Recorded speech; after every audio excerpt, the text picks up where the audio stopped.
Hello everyone, welcome to Rainbow Infinity. Today I'll be reading Darkcyan's Trustfall.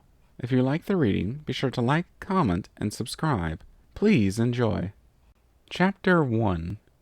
Need to find someone to cover for Soren in next week's exhibition. Pair those two newbies together in class. Best case they'll learn something, worst case they'll be a useful example. Fragments of schedules, plans, and endless to-do lists drifted through Spitfire's thoughts as she passed over Ponyville, seamlessly interspersed with field full of cows, trees, nice updraft, pony in danger, more trees. Wait, what? Between one blink and the next, Spitfire shifted course, pulling her wings tightly inward as she barreled towards the ground, and the green and red earth pony on the verge of toppling out of a tree below. Hey, I gotcha! She flared her wings, hooves out to catch the other mare as she lost her grip on the branch she'd been clinging to. Oof! Good thing Spitfire never skipped wing or leg day. She wobbled, but managed to keep hold as they floated downward. Good thing I was here to catch you, she said, releasing the other mare once she seemed steady on her feet. What were you thinking? It's dangerous climbing that high without anyone around to spot you. The other pony blinked slowly, her violet eyes distant. Oh, yeah, thanks for the assist, I suppose. But no need to trouble yourself, my dude. I was chill, you know? Just rocking the vibe of the wind in my face. You were about to fall. It wasn't like Spitfire had expected the other pony to fall all over her and things. She kept as tight of reins on her ego as she did on everything else, thank you very much. But an airy, my dude, seemed a bit much. Ah, nah, all was righteous. The other pony unfolded into a position very like the way she'd clung to the tree before, one hoof on the ground, the other three splayed in opposite directions, leaning just far enough over that Spitfire's finely tuned sense of her own balance had her almost dashing in to catch the other pony again.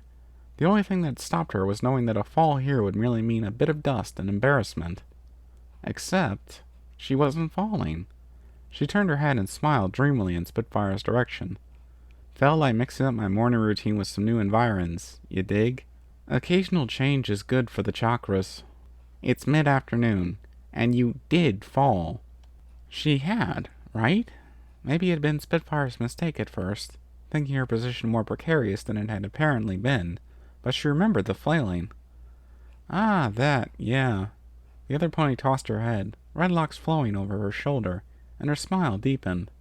It was like a trust fall. You looked like you wanted to be a hero, you know. And I was about ready to come down anyway.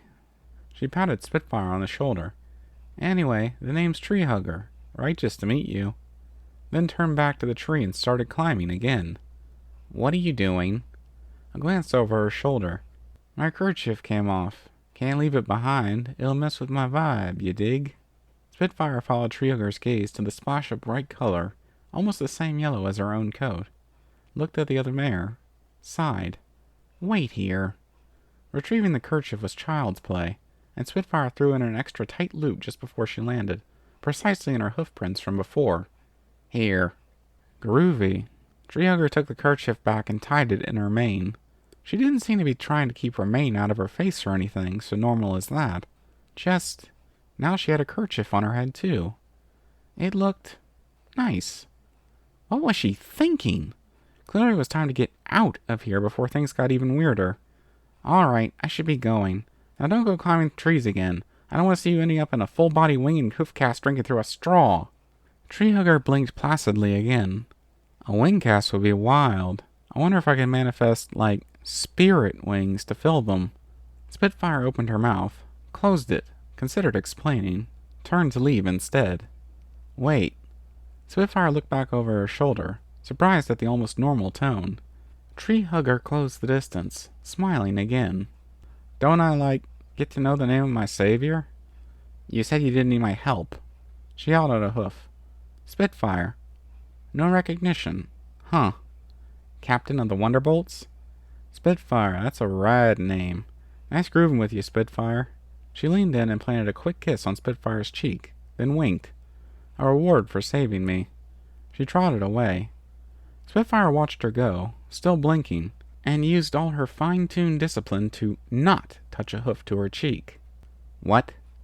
Another week, another visit to family in Ponyville, another flight back over... Spitfire paused mid-flight, seeing a suspiciously familiar flash of green, red, yellow below. Was that really? Yes, it was Tree Hugger. Yes, she was in just as precarious a position as before, and yes, she seemed to be perfectly stable there. Huh.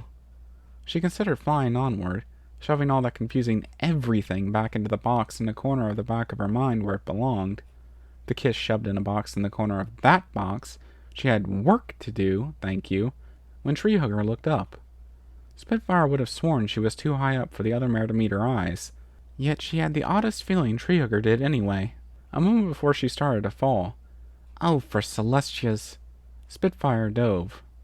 Trust fall again? She asked dryly as they landed. Tree Hugger blinked at her, still dreamily, but Spitfire could swear she saw mischief this time. It's good for my chakras. Spitfire didn't even know what that meant, but she knew bullshit when she heard it. Tell me the other one. A rolling shrug. You seemed rad. I thought it would be groovy to talk to you again.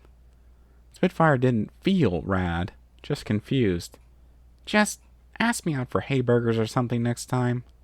Tree Hugger smiled. It's a date. Thank you for listening in. I hope you enjoyed the reading. Until next time, stay tuned.